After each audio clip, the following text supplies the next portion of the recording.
The Bible is full of admonitions, reminders, commands for people to love God. For instance, Deuteronomy 30, verse 16, "For I command you today to love the Lord your God, to walk in His ways, and to keep His commands, decrees, and laws. Then you will live and increase, and the Lord your God will bless you in the land you're entering to possess." A command to love God, isang utos na ibigin ang Diyos. Joshua 23, verse 11, "So be very careful to love the Lord your God." In Matthew 22:37, across the ages, the same theme would echo. Jesus replied, "Love the Lord your God with all your heart and with all your soul and with all your mind." So kung isa-isahin po natin na hindi tayo matatapos ngayon sa dami ng mga verses na nag-uutos, nagtuturo na ibigin ang Diyos. So loving God should be natural. Because we were created by God, God does good to us, dapat natural lang na iniibig natin ang Diyos. Psalm 116 verse 1, "I love the Lord, for He heard my voice. He heard my cry for mercy." So siyempre, yung lagi nakikinig sa atin, tumutulong sa atin, natural na mamahal natin. So loving God is only natural. And loving God is necessary, kailangan din. Hindi lang natural, dapat din, at kailangan nating ibigin ng Diyos. Psalm 31 verse 23, "Love the Lord, all His saints. The Lord preserves the faithful, but the proud He pays back in full." So kung minamahal natin ng Diyos at faithful tayo sa Kanya, iniingatan niya tayo. So kailangan mahalin ng Diyos, natural mahalin ng Diyos. 1 Corinthians 16:22, "If anyone does not love the Lord, a curse be on him." So ang hindi iibig sa Diyos ay sumpain. Malinaw na malinaw. Ibigin ng Diyos, mahalin ng Diyos, utos, itinuturo, may mga benefits, natural lang. Pero ang tanong, how can material, physical, and to see it to believe people love God who is a spirit, who is invisible? Paano ba iniibig yung hindi nakikita? Paano ba minamahal yung hindi mo naman nadidinig talaga yung tinig na eto, may sound waves na didinig mo talaga? Paano namamahal yung hindi nayayakap at hindi yung mayakap, hindi nag-aabot ng kape? Paano namamahal yung nasaan nga ba siya? How can we love God and how can we love an invisible God?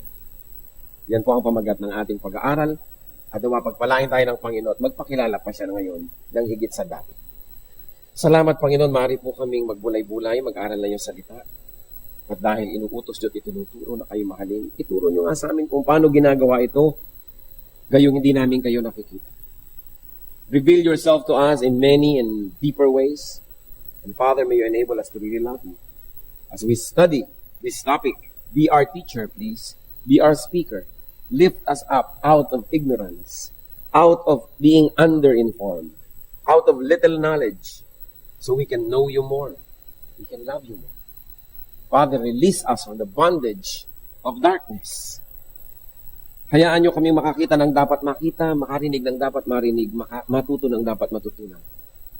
We surrender our all to you. We bring every thought captive to the name of Jesus. And we ask you, Father, let your will be done. Kayo po ang masunod, kayong makapangyari. Kung anong nais nyo, siya pong maganap. Sinusuko namin ang aming mga kagustuhan, ang aming sarili. And we ask you, Father, let your will be done to your people. In Jesus' powerful name, we reject the work of evil and drive away the presence of evil. And we ask you, Father, we ask you, Holy Spirit, lead us so we can see and hear, we can know and become. Lead us. Be our speaker, Father. In Jesus' mighty name, we seek you confidently. How can we love an invisible God? Paano natin maiibig ang Diyos na di naman nakikita? Unang-una po, see God the way He wants to be seen. Kailangan tingnan natin, sulyapan, titigan ang Diyos kung paano niya gustong makita siya at hindi sa paraan na gusto nating makita natin siya. Do not insist on seeing God physically. Huwag pong ipagpilitan na makita ang Diyos ng ating mga mata because God is Spirit. John 4:24, God is Spirit. Siya is Espiritu at hindi talaga nakikita. Huwag nating ipagpilitan na makita natin siya sa paraanan na nakita natin ang ating kapwa-tao. Why? Because to see God is to die. Bakit? Exodus 33 verse 20, "But He said, you cannot see my face, for no one may see me and live." So yung nagpipilit makakita sa Diyos, die first to see God. Eh ayaw nyo naman. Because God is Spirit, so be a Spirit yourself. Kung gusto nyong equal plane ang inyong pagtitinginan, We should enter the spiritual world, live the physical one. Ibig sabihin, humiwalay ang ating espiritu sa ating katawan, pwede mangyari. Eh dahil ayaw pa natin lahat noon, ewan ko kung gusto nyo, then we should see God spiritually. If we cannot become fully a spirit right now, so we should see God spiritually. And there are two ways once more. One is to be a spirit yourself, which means really dying to your physical life. But the other one is a more useful route. Be spiritual. You want to see God? Because God is a spirit? Be spiritual. Be spiritual more than carnal, and you will see God in a spiritual way. Paano ba natin nakikita ang Panginoon? Diba kung kayo ay you speak the same language, nagkakaintindihan. If you go to the same place, nakikita. If you like the same things, nakikita kayo. Whether you like it or not, you keep bumping into the same people when you like the same activities. So you like to be seeing God? Be spiritual in our nature. And you will see God in a spiritual way. Deuteronomy 4:29. But if from there you seek the Lord your God, you will find Him if you look for Him with all your heart and with all your soul. So ang naghahanap yung puso, yung kaluluwa, hindi lang yung mata. Sapagkat ang Panginoon, kung nabubuhay tayo sa paraang spiritual, makikita natin siya. Because as I have been repeating all along, because God is a spirit. So we should see God indirectly. Hindi directly. Yung diretsong nakakakita sa Diyos, sabi niya, namamatay o kailangan, patay ka na. Para talaga lubos na, diretso. But we can see God indirectly because God usually reveals Himself indirectly. In other words, through reflections. Through reflections, we can see God. 1 Corinthians 13:12. Now we see but a poor reflection as in a mirror. Then we shall see face to face. Pero kailan yun? Then, later, when the Lord comes. Now I know in part, then I shall know fully, even as I am fully known, even right now. So kilala ako ng Diyos buo ngayon, pero konti lang pagkakilala ko sa Kanya, hindi lubos. Ngayon nakikita ko lang, reflection, pero darating ang panahon, face to face. In other words, ang Panginoon sa Biblia, nakita po natin kung paano magpakilala. Sometimes darating light. Sometimes sound. Mga dumadagundong na mga kulog o mga kidlat o sabay. Nagpakita ang Panginoon kay Moses as burning bush. Nag-aapoy lamang na isang kahoy doon, isang halaman tuyot. Nagpakita at nagsabit, nagparinig ang Panginoon sa pamamagitan ng mga prophets niya. Hindi naman siya gumagawa ng personal appearance para kakausapin yung mga prophet na kinakausap. Pagkatapos yung prophet ang magkasakita, indirect. And even the Father revealed Himself through the Son. So sa pamamagitan ng Diyos Anak, yung Diyos Ama ay nagpakilala rin, indirect. Hebrews 1:1-2.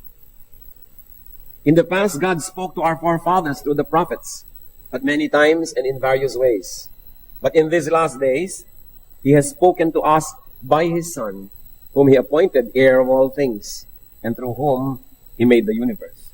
As you see, even the creation of the world by the Father was made through the Son, hindi rin direct. Laging may mga reflection. Ganon din naman ang ating Eastern, Oriental culture, bihira yung diretso, laging may mga parinig, sabi nga nila mga palipad na hangin, mga paligoy-ligoy, may mga padri-padrino, hindi laging direct. Kasi pagka-direct, di natin kaya. Kaya kung minsan i-correct tayo ng isang tao, hahanap pa ng padrino, sabihin mo naman sa kanya, magbago-bago. Kasi pag diretso, kung minsan na-open tayo, hindi natin kaya. Pati rin pag-ibig, may mga hindi makapagtapat, may mga tulay-tulay pa, mga taga-sabi-sabi, pala naunahan na siya na yung sumalakay. Kasi nga, hindi tayo diretso. Ganon din yung culture na nakikita natin sa Bible, may mga dinadaanan. So mahalaga na tayo man nadadaanan ng blessing patungo sa iba. Hindi tayo yung lagi na lang bantay sa lakay. Kung binibigyan tayo ng marami ng pagpapala ng Diyos, siguro hindi atin lahat yun ipinaabot sa iba, pinapadaan sa atin. Hindi natin dapat silang solo agad. Kaya merong mga dinadaanan. Napakahalaga yun. So, paano nagpapakilala ang Diyos? Saan ba siya dumadaan? We can see God through, first and foremost, His Word. Gusto nyong makita ang Diyos? Gusto nyong mahalin ang Diyos? Di, alamin nyo muna yung pwedeng malaman, yung nakasulat, yung nababasa, yung nakatape, naririnig, yung nakabraille, nakakapa. In other words, bago tayo lumampas doon sa very basic, very fundamental, doon muna tayo maglagi. So you want to know God? Huwag muna yung kung ano-ano mga revelation at mga tinig-tinig na nadidinig.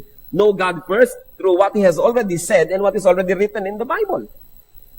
Hindi sari-sari mga revelation ang hinahanap natin, ay yun malang mismong nakasulat doon sa Bible, di pa natin alam. Pag hanapin mo ng Titus, akala relo. Hinahanap yung sound sa New Testament. Tapos gusto pa, maraming revelation, ng mga direct revelation. Siyempre, bago muna tayong pagpakilala ang Diyos sa ganung paraan, ubusin muna natin yung nandun. Kaya ba nating ubusin yung nakasulat na? Sabi, gusto ko pong makilala ang Diyos, makita ang Diyos. Ba't ka nakatingin sa ulap? Masisilaw ka lang dyan.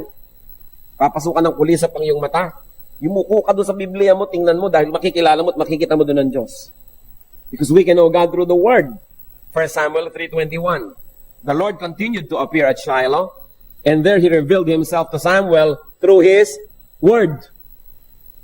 Hindi ko ano mga ulap na nagkikislapan, mga araw na nagdidribble, hindi mga bituing bigla na lamang nagsasayawan. Hindi ko na magpakilala ang Diyos.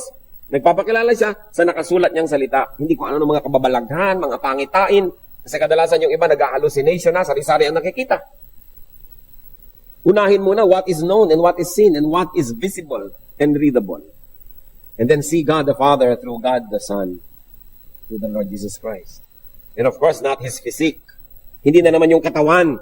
Pinagkakaguluhan na naman yung bang kaprasong tela sa Italy, yung ba talaga ang x-ray ng mukha ng Diyos. Physical na naman. Yung ba talagang mga bato sa banahaw na nakauka yung mga hakbang, yun ba talaga ang bakas ni Jesus? Ito ba talaga ang koronang tinik? No? Na isinuot ni Lord? Ito ba talagang nasa loob ng aking kwintas na relikaryo? Tunay, nakaprasong kahoy na nagmula sa krus na pinagpakuan kay Jesus? Ito nga bang nasa loob nitong aking mahiwagang bote, pinutol na buhok ng Panginoon? Ito ba ang kanyang kuko, ang kanyang ingrown? Ang daming ganyan eh. Pinagkakaguluhan. Maniniwala kayo sa dami ng may suot ng kaprasong kahoy na nagmula sa krus ni Kristo. Pag pinagdugtong-dugtong nyo, isang gubat na.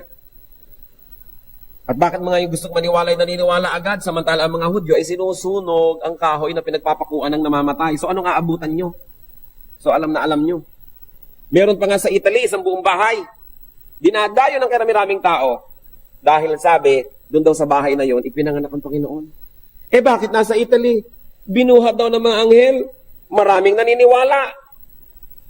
Yung pong mga masyadong mahilig na makita ang Diyos in a physical way, sari-sari ang makikita. So we are not interested with His physique, with the physique of the Lord, but with His ideals. Not with the way He looked, but with His personality. Not with all the kitchen implements and utensils He used, but His traits. Not yung mga hakbang-hakbang at bakas-bakas niya sa mga bato-bato, but His mission. Hindi tayo interesado sa kanyang mga isinuot, sa kanyang mga inupuan, hinigaan, but His heart. In other words, you want to know the spiritual God, transcend the physical and look for what is spiritual. Kadalasan din, nagkakagulo tayo. O ito ang damit ng aking lola, ito ang isinuot niya, ito ang kanyang gintong ngipin. Pero ano ba yung mga sinabi ng lola natin? Ano ba yung ideya niya? Ano ba yung pagkatao niya? Mas mahalaga kaysa sa material culture. Kaya yung pagpapakilala, hindi lang sa nakikita, lumalampas. Minsan sabi ni Philip kay Lord, Lord, ipakilala niyo naman sa amin ang Ama. Sabi sa John 14 ng Panginoon, verse 9, Jesus answered, Don't you know me, Philip? Even as I have been among you for such a long time? Anyone who has seen me has seen the Father. How can you say, show us the Father? So gusto niya makita talaga ito, nakabukod, may bigote, matanda na, puti ang balbas. Physical na physical, cartoon na cartoon. Sige pa, paano mo masasabi, ipakilala ko sa iyong Ama? Hindi pa ba ako kilala? Kung ano ko, siya yun. Kung ano ipinakilala ko sa inyo, siya yun. Paano natin ipapakilala ang Diyos sa mga tao? Dapat nasasabi din natin kung ano nakikita mo sa akin. Yun ang Panginoon. Sabi mag-Bible study naman tayo, ipakilala niyo yung Diyos sa amin. O sige. Tapos ang ganda-ganda ng lesson sa Bible study, tapos yung buhay mo ang layo-layo doon sa lesson. Yung nakakalito yata.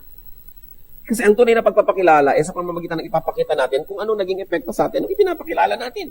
Gusto natin ipakilala ang Panginoon, nakita sa buhay natin. Kahit malang hindi pa perfect yun at hindi pa kumpleto, nakakakita naman sila ng pag-asenso, kamukha ka naman ng Diyos more and more. Then you become credible. So we see God through the Son. We also see God through creation. Ewan ko kung hindi kayo absent nun sa mga biology classes.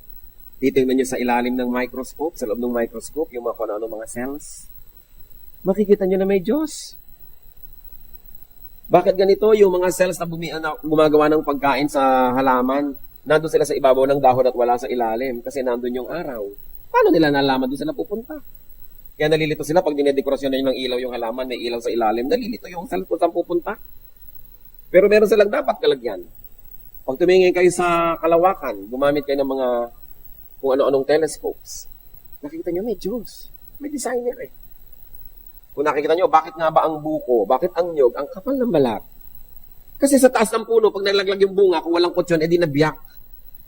May kutsyon. Diba? At kung nahulog siya sa tubig, yun ang kanyang floater.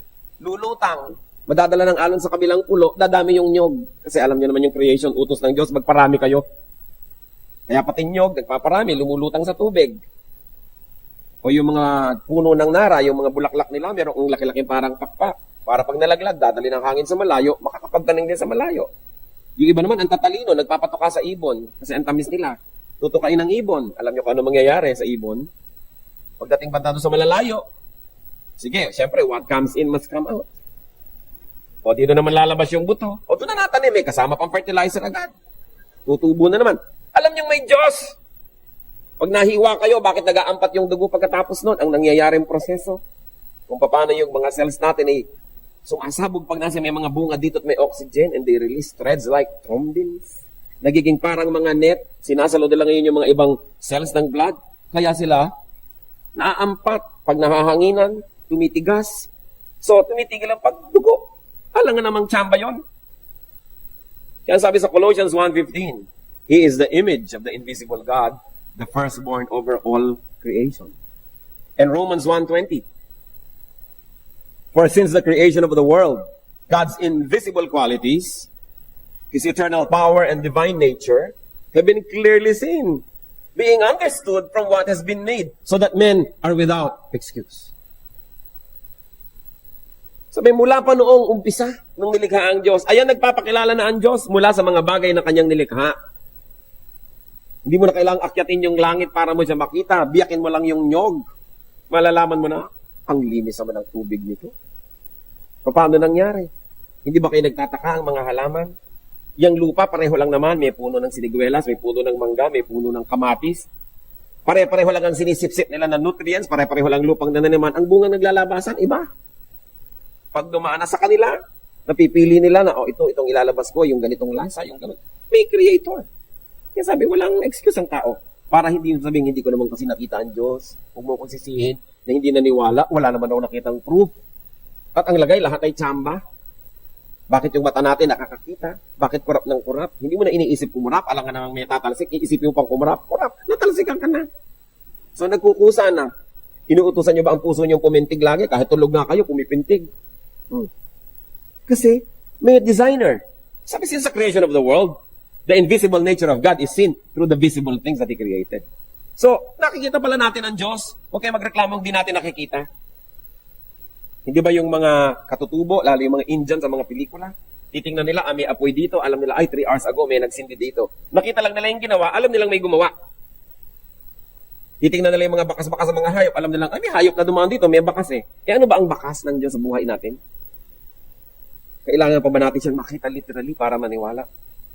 Paano pa nakikita ang Diyos mula after creation? Nakikita natin ang Panginoon through personal revelation to us. Genesis 35 verse 7. There He built an altar, and He called the place El Bethel, because it was there that God revealed Himself to him when he was fleeing from his brother. So maraming paraan ng pagpapakilala ng Diyos. Meron na sa pamamagitan ng nature, meron sa pamamagitan ng kanyang salita, at merong very personal din. Nagpapakilala. Nagpaparamdam. Kumakausap sa atin. Sa paraang di natin alam kung paano. Pag sinasabi sa Bible na, and God said to Abraham, nadidinig ba niya talaga yung boses? O nai-imprint mo sa kanyang puso? Hindi sinasabi sa Bible kung paano. Pero nagpapakilala. Kaya ang mahalaga mga kapatid, kung tayo ay nananalangin, kung tayo nagme-meditate, minsan kahit pang busy day, katulad ni Moses, nag-aalaga ng mga tupa, biglang merong nag-alagablab doon na kaprasong tinik na puno, hindi naman maubos-ubos. Napansin niya, lumapit siya, yung pala kakausapin siya ng Diyos. Tayo man, maraming kinakausap tayo ng Diyos sa maraming paraan. Pero binibigyan mo natin ng pansin. Katulad ni Moses, it was just an ordinary working day. He saw the burning bush. But you see, yung burning bushes naman, hindi kakaiba yan sa Israel at sa disyerto ng Sinai Peninsula. Kasi, sa init ng panahon, tuyong-tuyo talaga ang mga halaman at bigla na lamang nagsisiklab. At sandaling-sandaling siklab lang yun, palibasa tuyong-tuyo. Kaya namamatay agad. Kaya hindi ka taka-taka makakita ng nagsisiklab na halaman. Hindi kakaiba. Pero si Moses, dahil pinansin niya yung nagsisiklab na yon, nahalata niya, parang hindi yata siya nauubos. Dapat ilang saglit lang, ubos na dahil mabilis mapupok ng tuyong-tuyo. At ang tagal hindi pa maubos-ubos, lumapit siya. At nung lumapit siya, doon niya nadinig ang tinig ng Diyos. Baka naman tayo, tinatawag din ng Panginoon. Gusto rin niya magpakilala, gusto niya magbigay ng guidance. Nagkanda tupok-tupok na yung burning bush, hindi pa natin pinapansin. Nagkanda malat-malat na yung preacher. Sasabihin ko, ay buti na lang kasama ko siya. Sa'yo yan. Yung hindi natin pinapansin, mensahe pala sa atin. Baka naman napagod na yung mensahero. Naubos na ang oras, hindi pa natin pinapansin. Because God is the same yesterday, today, and tomorrow. And if God was revealing Himself to people of the Old Testament, what will stop Him from revealing Himself to us now? Ngayon, paano natin malalaman na ang revelation ay hindi naman galing sa Diyos? Akala lang pala natin. Yung unang-una po nating binanggit, dapat alam natin ang salita ng Diyos. Yung written Word of God. So that we can protect ourselves from messages that are contradictory to the written Word. Because the Spirit of God, who caused the writing of the Bible and its preservation, will not contradict what was written and preserved with a message that's given to you now. Yung mga iba sabihin, ay kinausap ako ng Diyos, hindi na daw dapat basahin ng Biblia. Ano? Sinasabi nga ng Biblia na dapat siyang binabasa lagi. Ibig sabihin, yung Espiritu ng Diyos, kinukontra yung sarili niya. So, huwad ang iyong revelation. Kaya po mahalaga, bago tayo tumanggap ng personal revelation, and I believe na hanggang ngayon meron nun, ginaguide tayo ng Diyos in a spiritual way, in very practical ways, na hindi written in the Bible.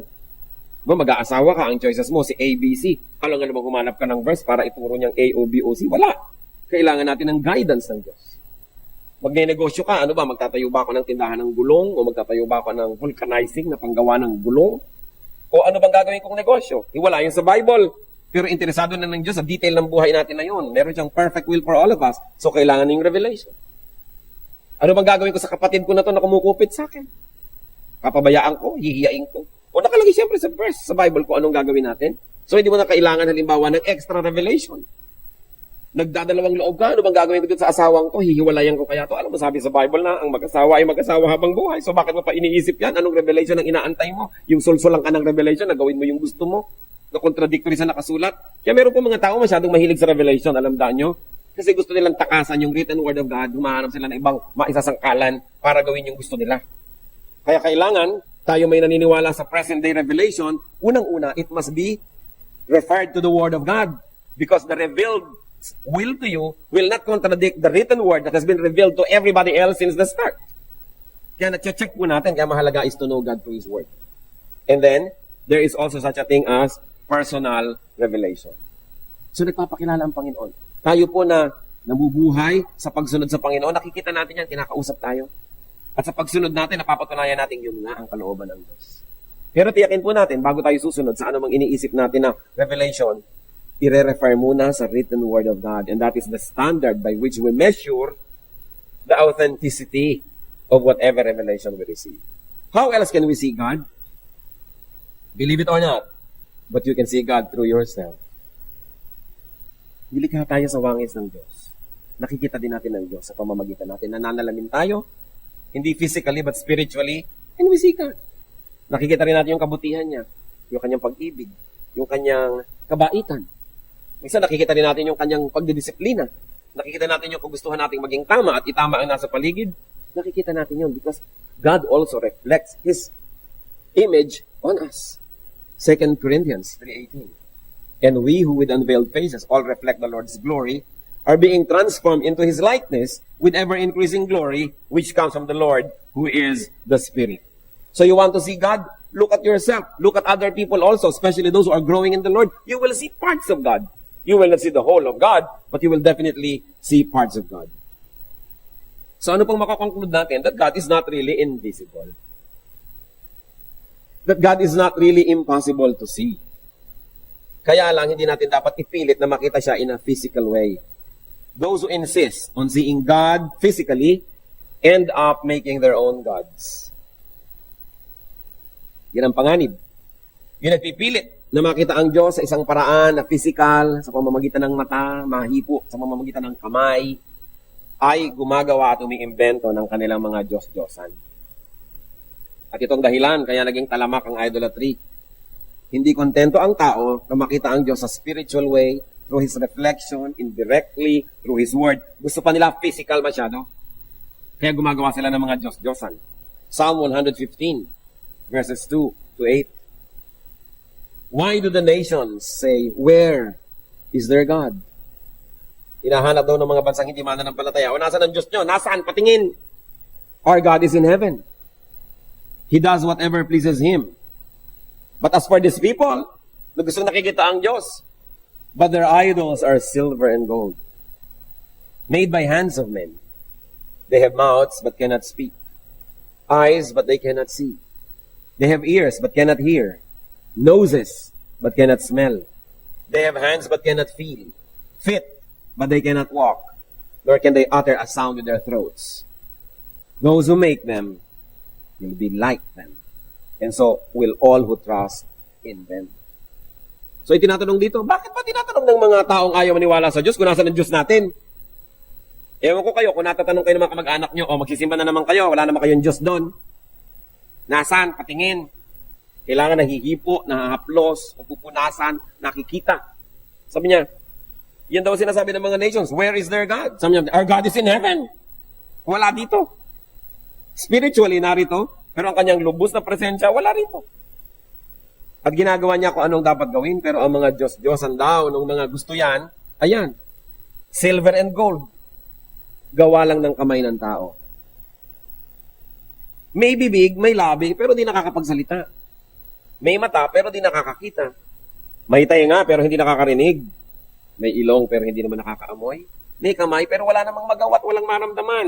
May paa, hindi makalakad, kaya nga pag ipinaparada, binubuhat, di ba?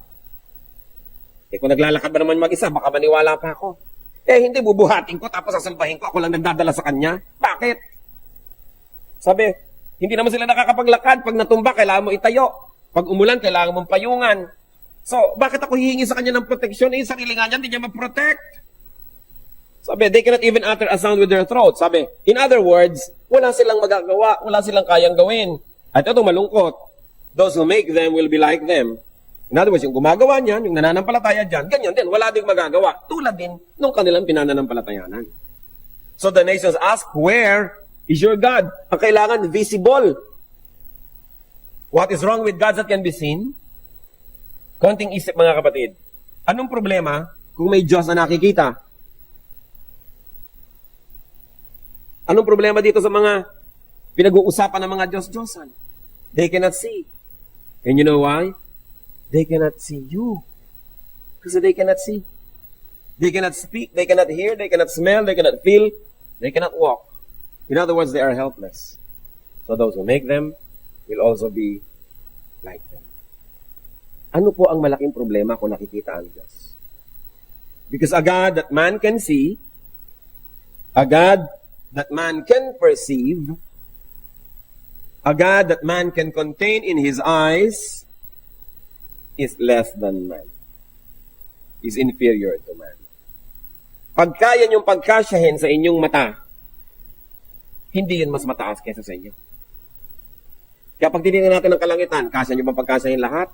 Hindi, dahil sa likod natin, sa kabila ng likod ng planeta, may hindi ka nakikita eh. Kaya walang hanggan. Kung nakikita mo yung buong Diyos, pag napagkasya niyo sa mata niyo, maliit. Kasi kasya sa mata niyo eh. Kaya yung hindi nakikita, mas mataas kaysa sa iyo. Kasi kung kaya mo siyang makita, baka hindi kanya kita. Kasi ikaw ang may kaya, merong power above the person or above that which you call God. What matters is not to see God, but to be seen by God. Anong gusto nyo? Nakikita nyo ang Diyos o nakikita kayo ng Diyos? Wala kayong gusto. Gusto nyo siyempre nakikita. Amen ba yun? Kung nakikita kayo ng Diyos, dapat hindi nyo siya nakikita. Kasi mas malaki siya kaysa sa inyo. Kung kita nyo siya buong buo, nagkasya sa loob ng inyong mata, hindi siya ganun kalaki. Kaya, mabuti yung hindi natin nakikita. It is one assurance na mas dakila kaysa sa atin. Mas malaki kaysa sa atin, kaya tayo nakikita niya, siya hindi natin makitang lumos, kapra-kapraso lang, sa kalakihan. Kaya pagkita mo buong buo, eto mula ulo, eto paa, eto 2 feet pa nga ang sukat, paano nagiging Diyos? Ang liit. Kahit pa nga kasi laki ng planeta yan, kasi laki ng buwan, pag malayo ka, kita mo na rin buo. O di ba yung araw, ang laki-laki, pero kita mo rin buo. Lumayo ka lang. Ang Diyos, kahit sa kamagputay, hindi mo makita ng buo, sobrang laki. Yun ang maganda. Hindi yung kayang-kayang i-contain ng ating senses. Jeremiah 23:24. Can anyone hide in secret places so that I cannot see him? Declares the Lord. Do not I fill heaven and earth? Declares the Lord. Ganun siya kalaki. Kaya malaking insulto sa Diyos na gumawa ng physical image na representation niya. Dahil pinaliit mo ang kanyang halaga. Napaliit mo na-reduce mo siya, kaya dapat wala. Sabi, God who made heaven and earth and everything in it does not live in shrines made by man, nor is he served by anything as though he needed anything, because he himself gives to men breath and life and everything. So hindi siya pwedeng i-reduce na parang literato. Ang laki i-reduce mo para kaya sa wallet mo. We cannot reduce God. Heaven and earth cannot contain His glory. So we content ourselves in not seeing Him fully, but only right now in seeing Him through reflections, seeing Him partially, seeing Him in us and in others. At pagdating ng araw, makikita na natin siyang ganap kung tayo ay kamukha na niya. Ibig sabihin, hindi na tayo encumbered and imprisoned by this body. Hindi na tayo basta physical lang, because the Bible says, in a twinkling of an eye, we shall be changed. We shall be like Him, and we shall see Him because we will be like Him. Hindi yun para sa panahon na ito. Kaya huwag ipagpilitan. Ang mahalaga, sa kalakihan niya, kahit saan tayo sumuot, kahit saan tayo pumunta, kita niya tayo, yun ang importante. That He is greater than we are. Psalm 139, verses 7 to 12. Where can I go from your spirit? Where can I flee from your presence? If I go up to the heavens, you are there.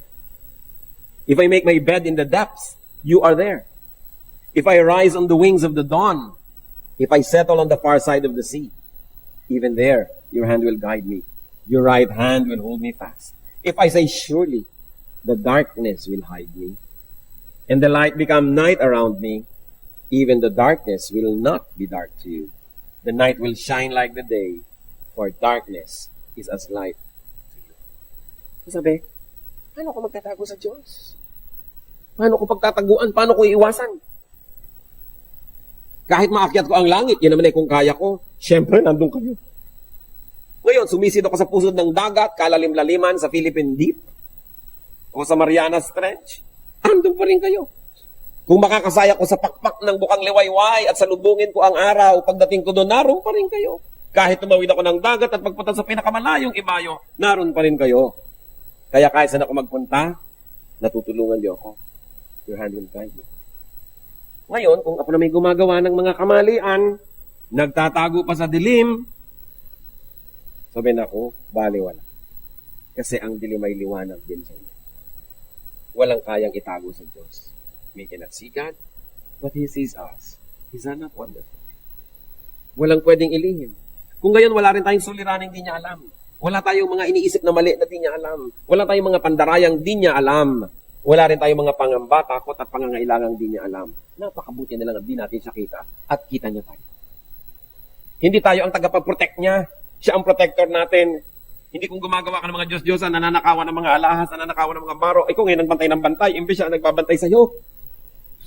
Nababaligtad. Pag nagkakasunog, siya yung buhat-buhat mong inililigtas mula sa sunog, ba't di ka niya buhatin? Diyos pala siya. Baligtad. Kaya ayaw ng Panginoon ng ganun nagtitiwala ka sa iba, hindi sa Kanya. At nakakaroon ng kainsultuhan. Sabihin na, eto, ang kawangis ng Diyos, eto ang representation ng Diyos, wala na maaaring maging representation ng Diyos. Walang pwede among creation, especially those who are only made by man, that can approximate the glory of God. And God is jealous and He doesn't share His glory with anybody or with anything. Kaya dapat kinikita natin yun. Hindi na lang dapat nakikita ang Diyos. Ayaw niyang pakita, pinipilit pa natin. Nagpapakilala naman sa maraming paraan. A God whom man cannot perceive. A God that man cannot see.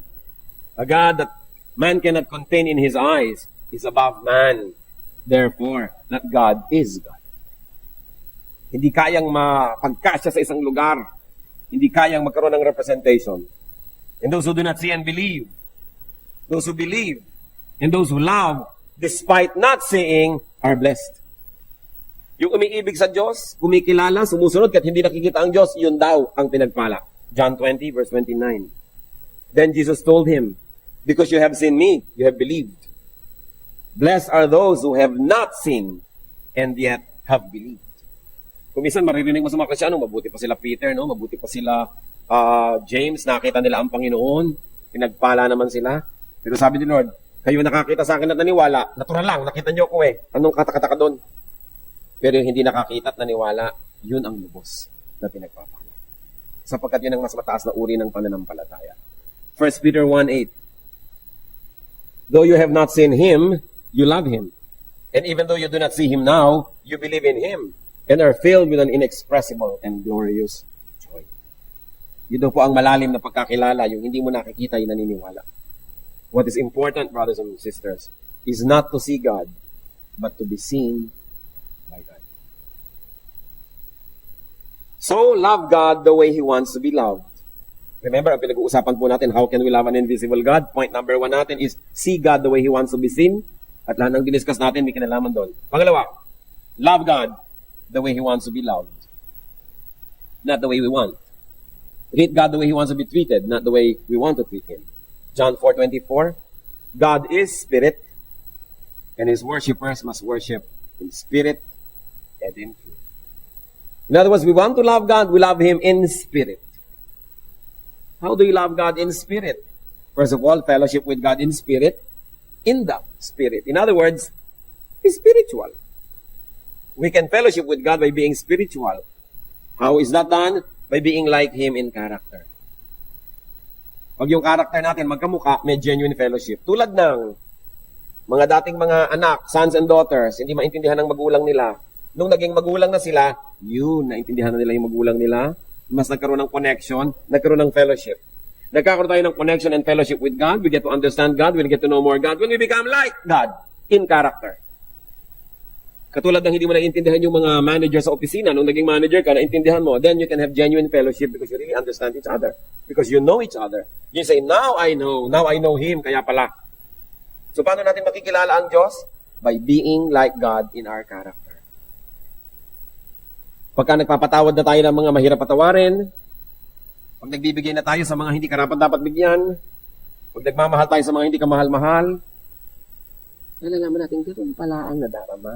Ganon palang gawin ito. Ganito pala si Lord noon, nung ipinapako, nananalangin na patawarin ng Ama sa Langit yung nagpapako sa Kanya. Paano natin malalaman kung hindi tayo magpapatawad sa mga nagpapako din sa atin? You want to know God? Pass the way He passed through. Then you will understand. 1 John 3:2. Dear friends, now we are children of God, and what we will be has not yet been made known. But we know that when He appears, we shall be like Him, for we shall see Him as He is. When we transcend the body, we will be like Him. But not yet. Hindi pa nangyayari yun. But it can happen in an advanced way by being like God in our character. Ephesians 4:22-24. You were taught, with your regard to your former way of life, to put off your old self, which is being corrupted by its deceitful desires, to be made new in the attitude of your minds, and to put on the new self, created to be like God in true righteousness and holiness. Totoo, kung ano tayo, as is where is, minahal tayo, tinanggap ng Diyos. Pero hindi ibig sabihin, hanggang mamatay na lang tayo, as is where is pa rin. Kung minsan, merong isang babaeng hindi marunong magluto. Sasabihin sa kanyang asawa, bakit? Tinanggap ko naman ako nung araw, hindi ako marunong magluto. Nung nililigawan mo ako, alam mo naman puro fast food ang kinakain natin. O bakit ngayon 20 years na tayong kasal, hinahanapan mo ako makapagluto? O iba naman yung tinanggap kayo kung ano yung kalagayan nyo bago kayo ikinasal. Pero hindi naman ibig sabihin, lisensya nyo na yun na huwag nang umasenso habang buhay. Sasabihin nila lalaki, alam mo naman, bangag-bangag ako nung nililigawan kita, nagustuhan mo ako. Tapos ngayon, hahanapin mong magbago ako at mag-ayos. Syempre, may anak na tayo, meron tayong mga babayarin na bills, ibinalik na naman ng PPA, no? Sa kuryente. PPA nga ba yun? Mahal na naman. Tapos pabangag-bangag ka pa dyan. Hindi ko mo tinanggap kita nung araw na ikinasal tayong ganon, ibig sabihin, lisensya mo na yun, na ganon ka na lang habang panahon, dapat man umasenso ka. Tinanggap ka na nga ng ganon, di dapat umasenso ka naman bilang pag-appreciate na tinanggap kang ganon. Marami pong ganyan mga tao sabihin, bakit ganito na ako noon Oo nga, pero ibig sabihin, 20 years, 15 years, 5 years, dumadaan, ganon ka pa rin, hindi ka man lang aasenso. Ano ba sabi sa Bible? That God changes us from glory to glory. Hindi yung the same. Kailangan umaasenso. Sasabihin pa niya, tatlo na nga ang anak ko nung sa pagkadalaga nung ako yung niligawan mo eh. Ano naman magkaanak ulit akong 4 ngayong asawa na kita, kung kani-kanino. Tama ba yon? Tinanggap ka na nga na gano'n o kalimutan lang nakaraan. Ibig sabihin naman, ayos-ayos na tayo. Alangan namang dumami na naman yung anak mo kung saan-saan gilid-gilid. Dahil lang tinanggap ka noon. Dapat umaasenso tayo, nag-iiba.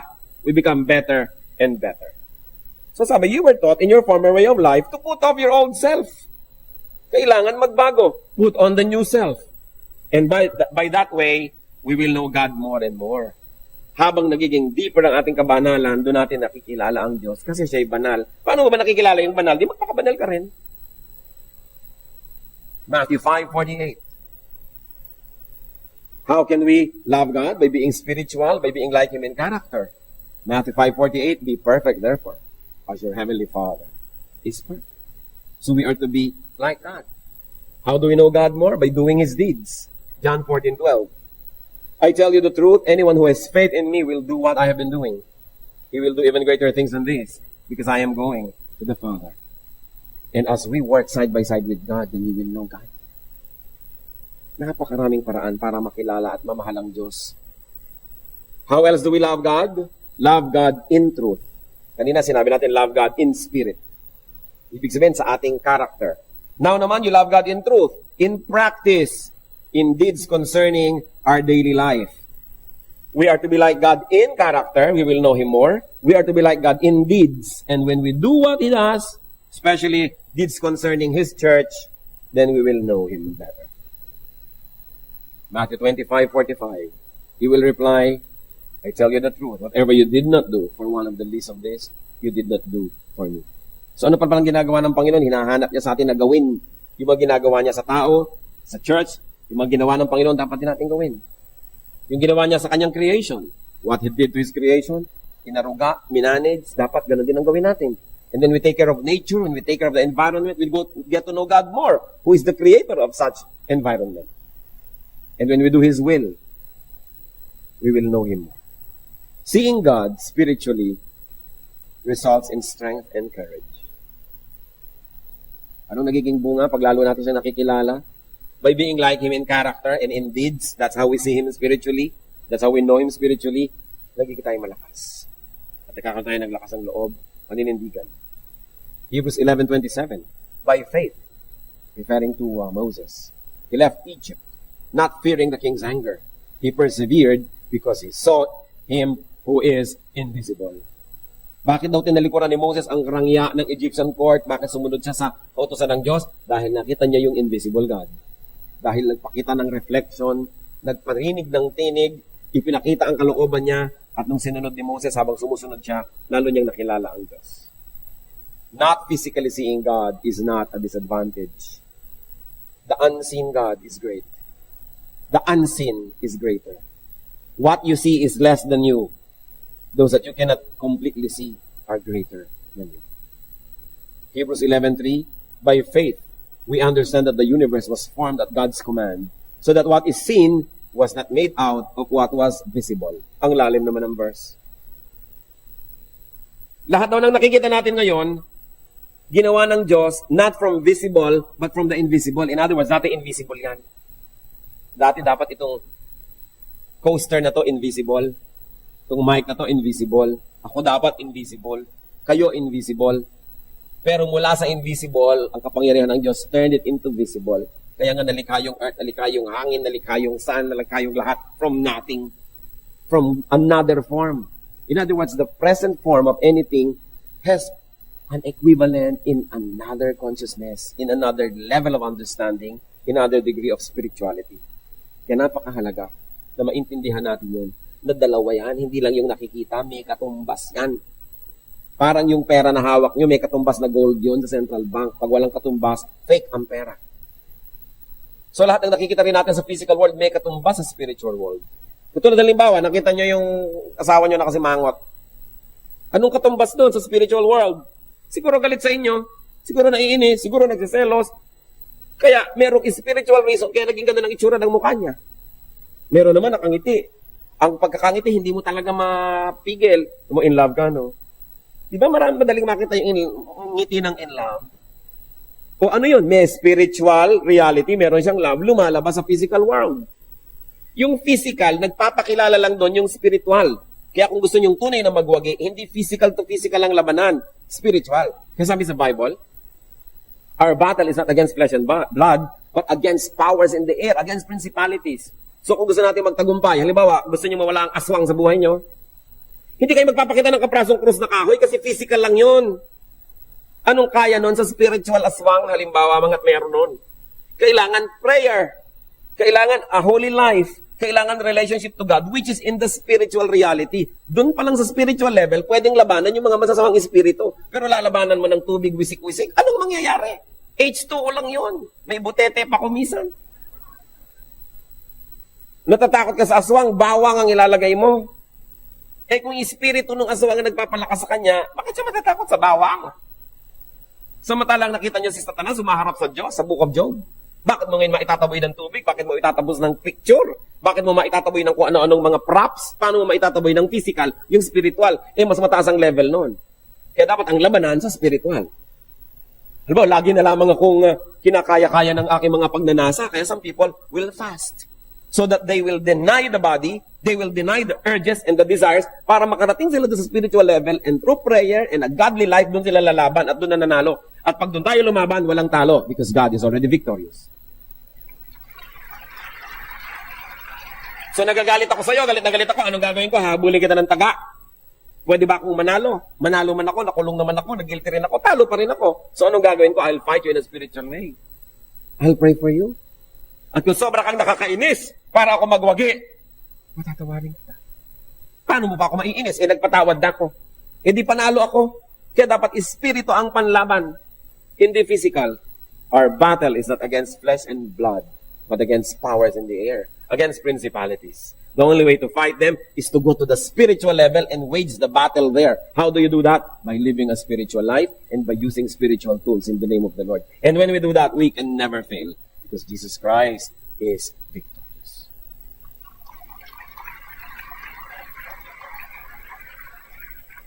Sana nagkakaintindihan tayo. Na ang pinapalakpakan nyo lang, dahil tumataas yung boses, parang palakpak na. Palakpak ka na ngayon. Diba yung talagang unawaan nating lubos kung bakit? Kasi, napakalalim na pinag-uusapan natin.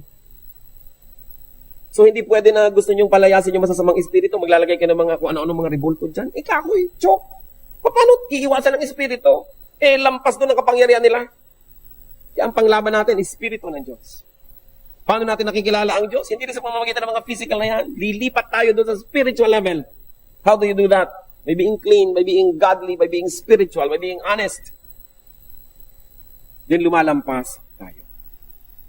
Hebrews 11:3. By faith, we understand that the universe was formed at God's command, so that what is seen was not made out of what was visible.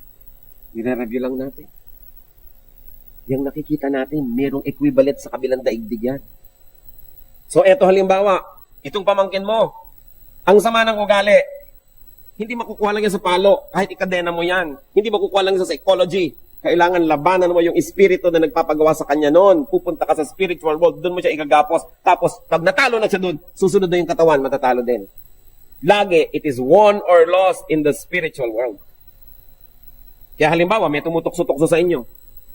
Sa isip nyo, natalo na kayo. Sila mo, sige, talagang ibibigay na ako. Nagiintay lang yung katawan nyo ng time, ng chance para sumunod. Susunod yung katawan nyo sa pagkatalo dahil yung espiritu nyo nagpatalo na. Pero pag yung espiritu natin, panalo, yung katawan susunod. Kaya anong sabi ni Paul? I beat my body to make it my slave, so that it will not become my master. Hindi ako susunod sa katawan ko, pasusunurin ko yung katawan ko sa espiritu. And that's how you know God in the spirit. You become very, very victorious in the spiritual world, kasunod yung katawan. Kaya kung minsan may tatawag sa akin, Pastor, meron akong kilala, drug addict, kailangan maayos. Ang una kong tanong, gusto ba nung may katawan mag-ayos? Ayaw ho kinakadena pa nga namin. Wala akong magagawa. Kasi kahit anong gawin natin dyan, pag nakahulagpos, gagawin niya uli. Sayang lang lahat ng pagod natin. Ngayon, kung siya mismo willing, gusto kong bumait pero di ko magawa. O halika, magtulungan tayo. Pero yung ayoko bumait, ayoko. Wala tayong magagawa doon. Kasi sa spirito pa lang, nagpapatalo na siya. Paano gagawin mo sa katawan? Kahit anong gawin mo doon, matatalo pa rin. The battle is fought in the spiritual level. Kung lubos nating uunawain yun, dadali ang pagtatagumpay. Kasi doon sa level na yon, matagumpay ang Diyos. Sa physical level, hanggang ngayon nagtatagumpay pa si Satan kasi hindi pa siya nakagapos. Kaya pag lagi kang physical at lagi mong kinakatang let's get physical, marami kang talo. Sana mag-physical ka lang sa exercise, okay yan. No? Pero kung puro physical, lahat ng tawag ng laman, lahat ng gusto ng desires, susundin mo, ano mangyayari sa'yo? Sunod-sunuran ka.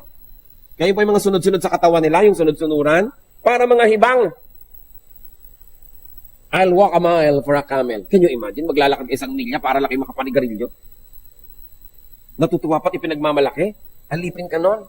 Hindi ka makatulog ng ganun. Hindi ka mabuhay na walang patis. Yan sabi ni Paul, I will beat my body and make it my slave. So maganda po yung fasting. Bakit? Pinapatunayan nyo sa sarili nyo that you can get by with very little. Kasi kung minsan, nagigita yung slave ng ating desires, akala natin hindi tayo mabubuhay ng walang comfort. That's why kung minsan nagka-camping, nagre-retreat. Para mahirap-hirapan ng yung katawan, makakain ka ng hindi mo laging gusto. Para you declare freedom and independence from your habits. Pero kung magka-camp, dala mo rin ang lahat. Bakit pa? Practice nga yun eh. Para sabihin yung, kaya ko mabuhay ng ang unan ko bag ng semento. Pwede naman ako na ilang araw na ganito lang kinakain. Then, hindi tayo nagiging slave ng ating mga desires. Napapatunayan natin every now and then, periodically, ang Diyos pa rin at ako ang amo ng katawan ko, hindi siya ang amo. Kasi yung mga tao na ang amo nila ay ang katawan, hindi sila malaya. Sila ay alipin. Kaya tayo nagiging alipin ng mga bisyo, ng mga habits. So, God is invisible. Buti na lang. Ibig sabihin, He is great. He is greater than we are. He is greater than our problems. Huwag natin ipagpilit ang makita siya in a visible way. The invisible is much bigger, much greater, and much more glorious. Tandaan natin, ang kayang makita, yun lang, mas maliit. So kung kitang-kita mo, maliit yan. Do not insist on seeing God. Do not insist and do not be discouraged and confused by God's invisibility. Because we can love without seeing. Pwede yun. Do not be like the pagans who adore visible gods. Mga kapatid, makinig kayo. Kung kayo ay tumalikod na sa mga Diyos-Diyosan, tapos pag nakakarinig kayo ng tugtog na mimiss nyo at gusto nyo sumunod, mag-ingat. Huwag nang mamiss pa. Kung ano mo, namimiss ko yun. No? Namimiss ko yung ganito, mga usok-usok, mga tunog-tunog, mga ganyan-ganyan. Huwag nyo na imiss. Malaya na nga kayo, mamimiss-miss pa kayo. Wala pa ako nakita na nakulong sa city jail, pagkatapos na-miss niya, bumalik usa. Yung susunod-sunod ka sa mga ganito, actually, imprisonment yan. Pag malaya na tayo, sige na, let's fight the habit. Kung minsan, parang hinihila-hila ka dahil force of habit. Declare yourself independent. Mahal tayo ng Diyos. Gusto niya tayo malaya. At tandaan, kung hindi natin ginagawang Diyos-Diyosan, yung mga Diyos-Diyosan, huwag din natin gawing Diyos-Diyosan ang ating katawan. Hindi naman ibig sabihin, papabayaan nyo na yung katawan nyo. Mahalin dahil temple of the Holy Spirit. Pero huwag laging sundin kasi ipapahamak tayo niyan. Dapat controlled natin yung katawan na yan. Sabi ni Paul, I beat my body to make it my slave. So let us love God, what? In a spiritual way. First, by being like Him in character. And second, by being like Him in our deeds, in our activities, then we will know Him. And we will develop this love affair with our Lord. Dear God, salamat, nagpapakilala po kayo sa amin. Salamat at patuloy niyong pinalalalim ang pag-unawa namin ng mga dapat at katanggap-tanggap na paraan kung paano kayo kinikilala at dapat sinasamba. Sa mga pinalaya niyo na Lord doon sa slave ng mga idolatry, turuan niyo kami Lord na hindi lang maging malaya sa sarili kundi maging blessing din kami sa iba. Na hindi kami maka-offend needlessly, but we should stand for the truth. Na kayo na invisible God, kayo ang may kagustuhan maging invisible, huwag naming pilitin na magkaroon ng visible representation. Sapagkat kung gusto nyo namang meron nun, kayo na sanang nag-utos at nagbigay ng mga models nun. So teach us, Lord. And teach us to be sensitive to the needs of those people who are in this kind of activity. Lord, sa sandaling ito, humihingi kami ng mga personal application ng message na ito. Turuan nyo kami, Lord, because we like to love you, and you like us to love you, but you're invisible. So teach us to love you, not in a physical way, but in a way that's spiritual. Mga kapatid, sa ilang saglit, magbulay-bulay tayo. At appreciating natin that God is Spirit, therefore is greater than us. Humingi tayo ng mga maraming paraan kung paano lalo pa siyang iibigin in a spiritual way.